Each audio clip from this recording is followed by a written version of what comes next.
So what is the main difference between these three?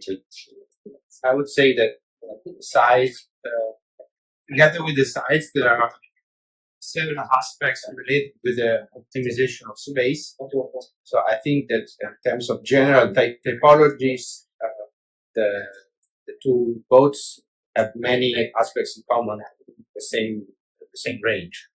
But for example, talking about the interiors, if you think of the longitudinal section of the boat, elements have been further put closer together. For example, we have, but still keep the same size and the same comfort in a way. So, for example, here you have the sofa, which is close to the kitchen. In the 80s, you had a distance between the kitchen and the sofa. This, of course, is because of the space that required this level of higher integration of interior furniture in terms of design. So I would say that the key words to understand the philosophy of the interior arrangement is integration. So even if it's a smaller size, everything will be starting to be more integrated, more in continuous shapes. Yes. So, for example, if you look at the kitchen, we study smooth. Yes. Just because you are in a smaller space, you need more security to move when you work all around the kitchen. That's why all the corners are smooth. Yes.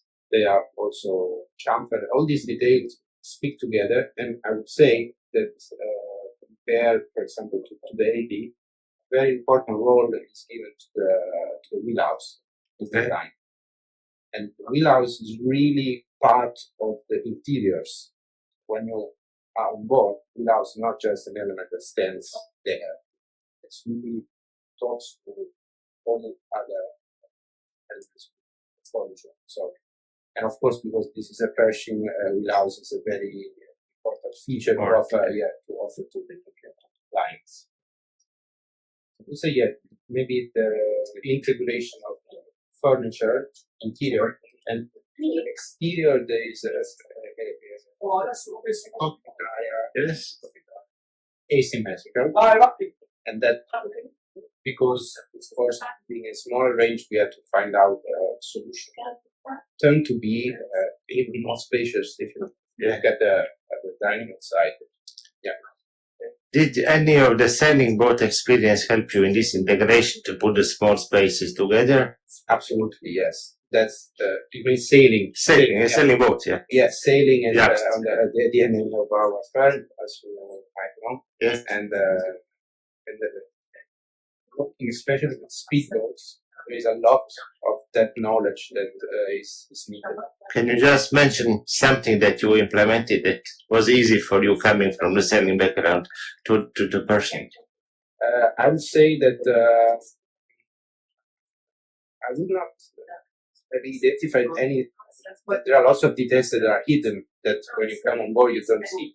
For example, the relationship with all the structure, with all the systems, and an approach that takes, from an interior design perspective, having an approach that takes into account the boat as a system and not just coming with a decor solution that covers everything. That's very much coming from the sailing background, because when you have smaller spaces, you have to find out smarter solution. Okay.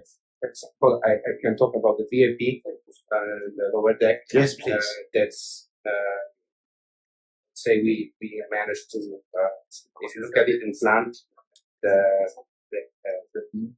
position of the cabin is slightly rotated, really parallel to the bow section of the hull. That part, the hull, it's curves. So in order to have a better space, you need to forget about symmetry, forget about straight lines, and you have to deal with the shape of the hull. So that's why I think we managed to get to the VFE a very good size for this regime. Thank you very much. Very beautiful what you said. Thank you. You're welcome.